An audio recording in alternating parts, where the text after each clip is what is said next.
Hello there, I'm Warren Lee. I'm a doctor. I work here in Mosman. I've been a GP here for 20 or so years.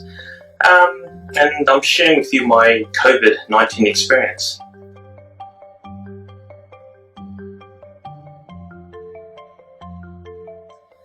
It all started 1st of April. It was a normal clinic day. We were in the middle of our flu clinic, which meant lots of short visits. We were wearing masks, wearing full-sleeve gowns, and it all started just as a slight sore throat, nothing more. And our health department guidelines have stated that any healthcare worker with respiratory symptoms really have to stop work right then and there. So that's what we did. We at 11:30 had a sore throat. So again, this is not good. It didn't feel like anything unusual, just a scratchy throat. So it's a very unusual experience. Going up to the waiting room, telling everyone you've got to go home. And then I closed the door, left the office, went straight to a drive-through clinic, had a swab, and I went home and I closed the door at home, and I stayed in the room for another 29 days, so I never left. The swab came out positive, and I was quite shocked because that's the first positive case that we've seen.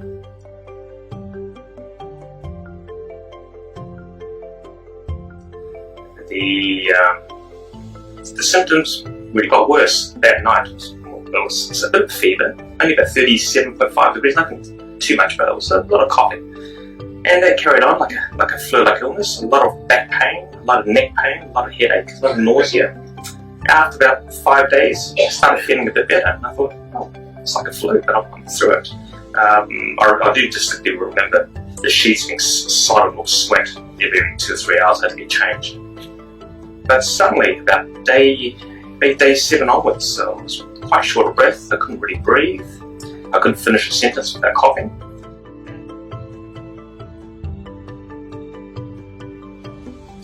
I don't have any risk factors. I'm reasonably young, the youngest doctor here. I just turned 50.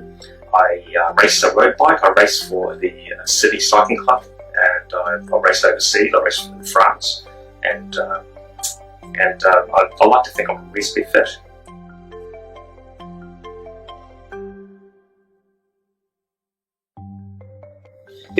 This COVID-19 was pretty strange. I remember riding up. As soon as I was cleared from the virus, I rode up to the local hairdresser, the barber, to get a haircut. Only 1 kilometre flat, that's nothing for me. But when I sat down, I remember sitting on the isolation bench outside the barber, and my chest was bouncing around. And then I realised I had an irregular heartbeat. So I thought, this is a bit strange. I mentioned to my colleagues here sent me to see a cardiologist, and they got me on the treadmill. Sure enough, I had quite an abnormal rhythm with exercise. So I was told not to do any exercise, and I was wearing a cardiac monitor. And probably about 6 weeks after being cleared of the virus at work here, I had an epileptic seizure. I had a fit, and I don't remember it, and then I was put back in hospital again for another 4 days.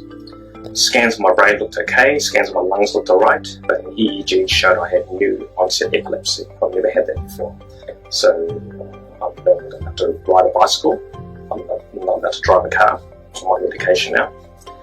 And I had a scan of my heart in St. Vincent's Hospital, and it shows I've got a scar right down the middle of my heart called a myocarditis, which is part of the virus. So I'm not allowed to exercise either. So that's a bit of a shock to me. Being as fit as I am, that I'm not allowed to exercise, I'm not allowed to drive.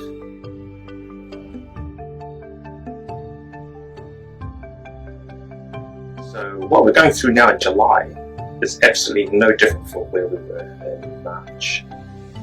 So I do urge everyone to be careful. I think social distancing is the only thing we have. Nothing else works. We don't have a medication for this. We don't have a immunisation for this.